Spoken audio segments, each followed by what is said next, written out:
About 400 million people each year buys an Apple Watch. If you're one of them, I don't hate you, just know that. The Apple Watch might be your first watch, so welcome to the hobby of wearing something on your wrist every day. It's fun, isn't it? But I also don't think it's a real watch.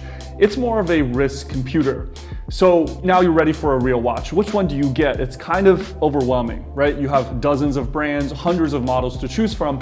Well, I've tried to make this easy. In this video, I've compiled 5 of my favorite watches that conveniently correspond with different price points of the Apple Watch, models from the SE to the Series 9 to the Ultra.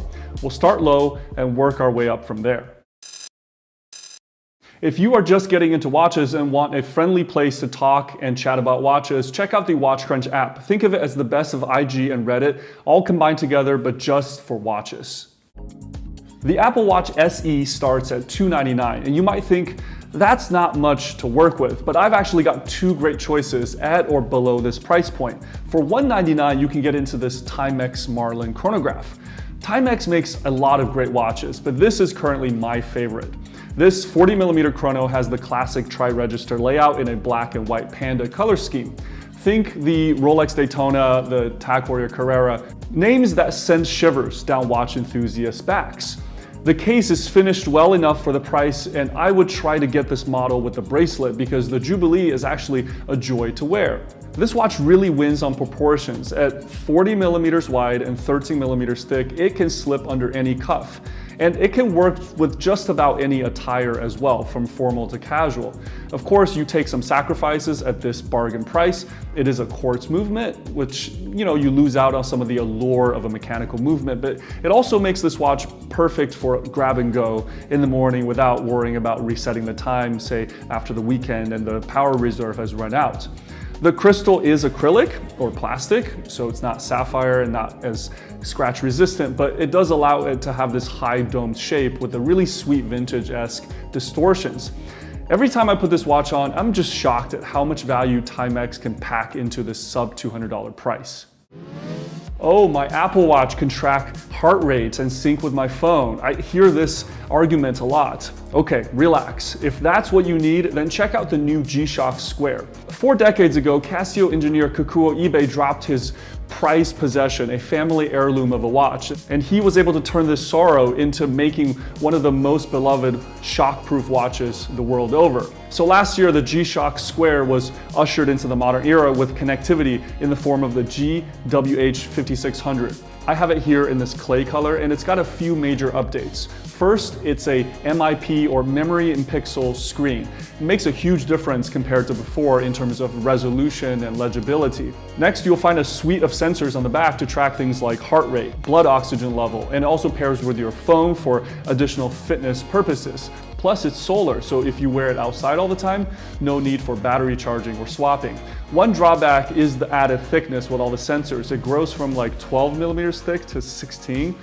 It sounds scary, but honestly on the wrist, it doesn't wear all that different than a normal G-Shock because that little bulbous part kind of sits in between the bones of your wrist. But for about 300 bucks, this might be the time to join the cult of G-Shock. The Apple Watch Series 9 starts at $399, and for a good bit under that, you can get into a Seiko. Now, we couldn't do a budget watch video without a Seiko, but there's so many to choose from. We had a couple of great GMTs in the last year or 2. I've done those reviews, I'll put the links in the description, but I had to rewind back to 2019 for this gem. This is the SRPD 71 from the Seiko 5 line. And this diver had the tall order of taking the reins over from the SKX and immediately took a lot of flack from the diehard fans for losing a screw down crown, as a result dropping the water resistance from 200 meters, which is dive capable, to more of a splash resistant 100 meters. But you know what? When you look this good, who cares?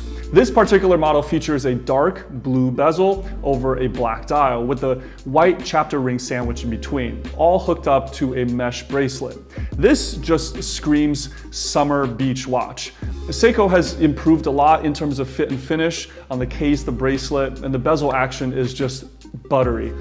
Little details also finish the ensemble with applied markers now, a red tip second hand, and just enough like custardy yellow lume to add a vintage vibe. With Seiko's vertical manufacturing, we are getting into a mechanical movement, which is rare at this price point, specifically the 4R36, which adds hacking and hand winding over the old SKX's 7S26. With this, leave the Apple Watch at home, folks. The Seiko is the real deal. Now, if you want the Series 9 Apple Watch with the cellular connectivity, you're shelling out like $500. For that money, we're getting into some serious competition. My recommendation at this price point would be the new Citizen Forza Titanium. This, like the other ones, are all just no-brainer choices at the price. It's a titanium integrated bracelet watch with the perfect 40 by 11 millimeter size, and it exudes great design, reminiscent of the Vacheron Constantin Overseas. That's a $20,000 watch. It's got a texture dial that can give Grand Seiko a run for its money and has classic timeless layout with offset sub-seconds at the 430. The bracelet, very comfortable, and the display case back shows off a mechanical movement as well. The only thing that lets this watch down a little bit, and we're getting a little nitpicky here, is the stamped clasp. But you don't really see that when you wear it. And the titanium construction means that it wears light and airy. It has all-day comfort. Citizen really isn't messing around recently. You're not gonna find a better watch at this price point. Okay, Apple introduced the Ultra watch in 2022, and truth be told, I kind of liked it. I think it's because they actually worked with outdoors people to maximize its durability and utility, but for $800, now you can get into a Swiss timepiece in the form of a Hamilton. See, Hamilton was an American watch company that famously supplied watches to the military during the World Wars, but was absorbed into the Swatch Group during the Quartz crisis. So we're getting rugged American design with Swiss guts. Might be the best of both worlds, if you ask me. I'd suggest taking a look at the Khaki Auto line as a great kind of in-between starter watch. The dial has a classic field watch layout with Arabic numerals and syringe hands. Visual interest is added via a red-tipped second hand, and the dial actually has this texture ring that reflects light differently and just adds more going on. The guts of this watch comes in the way of a Swiss H10 movement based off of an ETA, slightly modified to give 80 full hours of power reserve. The Khaki Auto is like a dressy field watch. It splits that difference between rugged and restrained, making it again wearable for many occasions. I have it here on the 38 millimeter, which is good for my 6.5-inch wrist. If you have a bigger wrist, I suggest jumping up to a 40 millimeter Khaki King. It's got these big crown guards as well as a day function at the 12. We call watches like these strap monsters because they can go with a variety of straps. So instead of buying more watches, you can have one watch and a drawer of straps and many looks. And no, Apple did not invent strap changing. I've heard this from people before. Here I have it on our red leather Zero Pass strap you can find at the Anachronist shop. I'll put a link in the description. But that picks up nicely on the red tip of the second hand. And I think the texture of the leather contrasts really well with the stainless nature of the case. Okay, that's my list of 5. Let me know what your choice would be between the $200 to $700 range in place of an Apple Watch. Take it easy, y'all.